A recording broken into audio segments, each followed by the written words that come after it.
Hello everyone, welcome back to my YouTube channel. जैसे कि आप सभी को स्क्रीन पे दिख ही रहा है, आज की वीडियो में हम बात करने वाले हैं IBPS SO law officer mains 2025 के बारे में। इसकी प्रिपरेशन स्ट्रैटेजी, सिलेबस क्या है और कहाँ से आपको फुल एग्जाम के लिए प्रिपेयर करना है, ये सब चीज़ें हम आज की वीडियो में देखेंगे। सबसे पहले मैं बता दूं कि आईबीपीएस प्री, जैसा कि आपको पता है, कंडक्ट हो चुका है, बट आईबीपीएस प्री का रिजल्ट अभी तक नहीं आया है। Today is 5th of October and I guess somewhere around 10th and 12th तक आपका रिजल्ट फॉर श्योर आ जाएगा। एंड उसके बाद आपको मैक्सिमम 15 to 20 डेज मिलेंगे मेंस के एग्जाम की प्रिपरेशन करने के लिए। तो जो स्टूडेंट्स अभी तक ये सोच रहे हैं कि पता नहीं क्लियर होगा या नहीं होगा, या अभी तक जो स्टूडेंट्स प्रिपरेशन कर रहे हैं वो अपनी प्रिपरेशन को और स्ट्रॉन्ग करने के लिए मेरी वीडियो ज़रूर देख सकते हैं। इस वीडियो में हम सब कुछ डिस्कस करेंगे, ए टू जी एवरीथिंग, कि क्या क्या इस एग्जाम में होता है, क्या पैटर्न रहता है and everything. So hi everyone, my self Arshita Sharma, a PhD scholar in law. And आज का वीडियो हम स्टार्ट करते हैं। सबसे पहले अगर मैं आपको बता दूं कि आपका प्री जो था वो भी ऑब्जेक्टिव बेस्ड पेपर था। दैट इज आपके एमसीक्यूज क्वेश्चंस आए थे और आपको 4 ऑप्शंस और 5 ऑप्शंस में से एक ऑप्शन टिक करना था।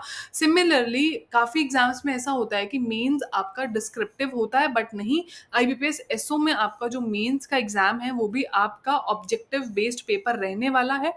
इसमें आपकी legal knowledge as well as आपके बैंकिंग के कुछ लॉज होंगे, जिसमें आपकी बैंकिंग लॉज अवेयरनेस चेक करी जाएगी। इस एग्जाम का मोड आपका ऑनलाइन होगा। प्री में भी ऑनलाइन मोड था आपका, मेंस में भी ऑनलाइन मोड ही रहने वाला है, सेम एज इट इज, कोई भी चेंज इसमें नहीं है। क्वेश्चंस आपके टोटल 60 क्वेश्चंस होंगे, जो कि 60 मार्क्स के क्वेश्चन होंगे। 1 क्वेश्चन 1 मार्क, एंड इसमें आपको टोटल टाइम मिलेगा 45 मिनट्स। तो अगर आप लोग मॉक टेस्ट दे रहे हो या अगर आप लोग पीवाई क्यू सॉल्व कर रहे हो तो आप प्लीज टाइम बाउंड होके करना। बिकॉज काफी बार ऐसा देखा जाता है कि एग्जाम में एक दो क्वेश्चंस में हम लोग इतना बिजी हो जाते हैं, हम इतना 1-2 मिनट उस पर एक्स्ट्रा लगा देते हैं कि उसकी वजह से हमारे जो कुछ क्वेश्चंस इजी होते हैं, जो लास्ट के कुछ क्वेश्चंस इजी होते हैं, वो भी हमारे उस वजह से रह जाते हैं। तो 60 क्वेश्चंस आपके 60 मार्क्स के, and इसके लिए आपको 45 मिनट्स मिलेंगे। तो आपको 1 मिनट पर एक क्वेश्चन भी नहीं मिल रहा है, तो इस बात का आप लोग ध्यान रखना। प्लस इस एग्जाम में आपकी नेगेटिव मार्किंग भी रहेगी। प्री में भी नेगेटिव मार्किंग थी, मेंस में भी नेगेटिव मार्किंग रहेगी। 0.25 मार्क्स की आपकी नेगेटिव मार्किंग रहेगी। इसमें बेसिकली मेन इसका पैटर्न आपकी एक्यूरेसी चेक करना है, एज वेल एज आपका टाइम मैनेजमेंट चेक करना है। पेपर जो है वो बहुत ज़्यादा इन डेप्थ नहीं आता है, इजीली डुएबल पेपर होता है अगर आप लोग टाइमली सब कुछ कवर कर लो तो। नेक्स्ट अगर मैं बात करूं नेचर आपका पेपर का क्या रहने वाला है, आपके लॉ पे भी क्वेश्चंस होंगे, प्लस आपके बैंकिंग अवेयरनेस पे भी क्वेश्चंस होंगे। मिक्स्ड क्वेश्चन रहने वाले हैं, आपके जो कोर सब्जेक्ट्स हैं उस पे भी, एज वेल एज जो आपके बैंकिंग के सब्जेक्ट्स हैं उस पे भी। ये मैं आपको आज पीपीटी दिखा रही हूँ, मैं एक ऑफिशियल नोटिफिकेशन के साथ नहीं बैठी हूँ सिलेबस की, वो इसलिए क्योंकि आईबीपीएस मेंस का कोई भी एग्जॉस्टिव सिलेबस कहीं पे भी अवेलेबल है ही नहीं, एग्जॉस्टिव सिलेबस दिया भी नहीं हुआ है। ये पास्ट ट्रेंड को टैली करके हम लोगों ने बताया है कि ऐसा ऐसा पेपर आपका रहेगा, and majorly according to past 5-6 years इस एरिया से पेपर आता है, उसके अकॉर्डिंगली आपका सिलेबस मैंने इस वीडियो में बताया हुआ है। तो अगर मैं आपको बताऊं तो कोई भी ऑफिशियल नोटिफिकेशन नहीं है सिलेबस से रिगार्डिंग, एंड कोई भी आपका एग्जॉस्टिव सिलेबस नहीं है। तो अगर कोई बोलता है कि बस इतना कर जाओ और इससे पेपर हो जाएगा, तो आप लोग इतने तो आप समझदार हो ही कि आपको क्या कवर करना है और क्या कवर नहीं करना है। प्रीवियस ईयर पेपर्स आपके बहुत ज़्यादा इंपॉर्टेंट रहते हैं इस एग्जाम के लिए, एज वेल एज आपका प्री में भी कुछ डिफाइंड नहीं था, सिमिलरली मेंस में भी कुछ डिफाइंड नहीं है। 60 मार्क्स का ही पेपर आपका लॉ बेस्ड रहेगा, कोई भी आपका general knowledge, English, maths, reasoning ऐसा कुछ भी नहीं रहने वाला। ओनली लॉ के आपको क्वेश्चन इस पे आएंगे, आपके स्टैटिक लॉ के भी आएंगे, प्लस आपके बैंकिंग अवेयरनेस के भी क्वेश्चन आएंगे। तो दो तरीके से हम इसको डिवाइड कर सकते हैं।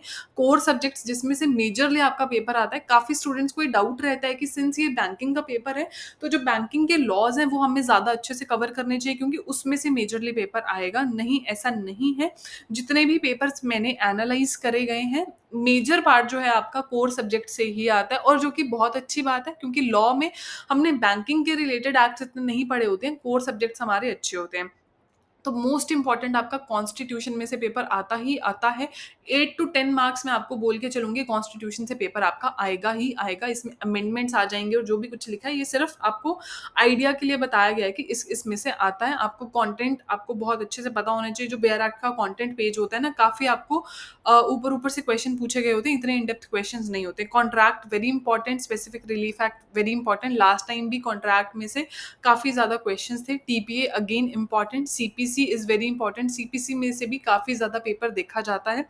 तो आप ये बिल्कुल भी मत सोचना कि हम सिर्फ जो बाकी सब्जेक्ट्स हैं, दैट इज़ योर बैंकिंग से रिलेटेड आपका सरफेसी, डीआरटी, बैंकिंग रेगुलेशन, अगर हम ये सब चीज़ें कर लें तो हम क्लियर कर जाएँगे इस एग्ज़ाम को। नहीं, बिल्कुल भी नहीं। और पास्ट ट्रेंड अगर मैं आप लोगों को एक कट ऑफ का बताऊँ, तो पहले के टाइम पे कट ऑफ रहता था लाइक 3 इयर्स पहले, लाइक 3 से 2 साल पहले आपका कट ऑफ रहता था समवेयर 60 में से somewhere around 35, 37, 38, but last time cut off बहुत ज़्यादा जंप करा है। तो आप मिनिमम 45 मार्क्स का टारगेट तो आप रख के ही चलना अगर आपको मेंस के लिए क्वालिफाई करना है तो। इसमें आपका कॉन्स्टी, कॉन्ट्रैक्ट एक्ट, टीपीए, आप लोग इसका स्क्रीनशॉट ले सकते हो। लिमिटेशन एक्ट वेरी इंपॉर्टेंट, इसमें से आपका लिमिटेशन टाइम्स बहुत ज़्यादा पूछे जाते हैं। एटलीस्ट 2 टू 3 क्वेश्चंस तो इसी पे आपके आ जाएँगे। नेगोशिएबल इंस्ट्रूमेंट से भी आपका सेक्शन 138 में से काफ़ी क्वेश्चंस आते हैं। इसकी पेनल्टी पे भी क्वेश्चन आते हैं। क्रिमिनल लॉज़ आपको ओल्ड भी पढ़ने हैं एंड आई विल रिकमेंड कि न्यू तो ऑफ कोर्स पढ़ने ही हैं, बट पुराने भी कहीं न कहीं पढ़ के जाना, क्योंकि कुछ भी डिफाइंड नहीं है। वैसे तो आपके न्यू लॉज़ ही आने चाहिए, बट अगर कोई पुराने में से भी क्वेश्चन आ जाता है तो क्या कर सकते हैं। तो आरटीआई भी बहुत ज़्यादा इंपॉर्टेंट है। सेक्शन 8 एग्जम्पशंस अच्छे से करके जाना। अथॉरिटीज़ डेफिनेशंस में से क्वेश्चन आते हैं। ये सब चीज़ें आप लोग कर सकते हो, एज़ वेल एज़ ये कुछ और सब्जेक्ट्स हैं। अगर ये सब चीज़ें कवर हो जाती हैं, तो बाकी भी जो कुछ सब्जेक्ट्स हैं वो आप लोग कवर कर सकते हो। SARFAESI very important, DRT, banking regulation से भी, ओम्बड्समैन में से बहुत क्वेश्चंस आते हैं। दिस मनी लॉन्ड्रिंग एक्ट आपका, फेमा, ऑलमोस्ट इसमें से आपका 35 टू 40% का पेपर रहेगा और जो कोर सब्जेक्ट्स हैं उसका आपका ज़्यादा वेटेज रहेगी। हर बार ऐसा ट्रेंड देखा जाता है, अगर कुछ चेंज होता है तो इस बार के लिए कुछ कह नहीं सकते क्योंकि कोई नोटिफिकेशन नहीं है, कुछ भी चीज़ें डिफाइंड नहीं हैं। So that's it for the video. अगर आप लोगों ने अभी अपनी प्रिपरेशन स्टार्ट नहीं करी है तो आप लोग अभी से अपनी प्रिपरेशन स्टार्ट कर दो। बट हाँ, बिल्कुल 5-6 दिन में आपका रिजल्ट किसी भी हालत में आ ही जाएगा, ऐसा मुझे लग रहा है। आई होप आ जाए एंड येस, और लेट नहीं होगा। एंड उसके बाद आपको 15 टू 20 डेज़ आपके मैक्सिमम मिलेंगे, 25 डेज़ इतना टाइम मिलेगा आपको मेंस के लिए। उसमें आपको सब कुछ करना भी है, मॉक टेस्ट भी देने हैं, पीवाईक्यूज भी देखने हैं, each and everything. So that's it for today's video. अगर और भी आपके कोई डाउट्स हैं, आप नीचे कमेंट सेक्शन में बता सकते हो। I try to reply for sure. अगर आपको कोई भी हेल्प चाहिए, आप लोग रीच आउट कर सकते हो arshita.lawclasses@gmail.com पे। अगर आप लोग अपनी क्वेरी ईमेल कर दोगे तो मैं वहाँ पे रिप्लाई आपको कर दूँगी। That's it for the video and all the best for your exam. अभी से आप अपने एग्जाम की प्रिपरेशन करना स्टार्ट कर दो। That's it for the video. Thank you so much everyone. Bye bye.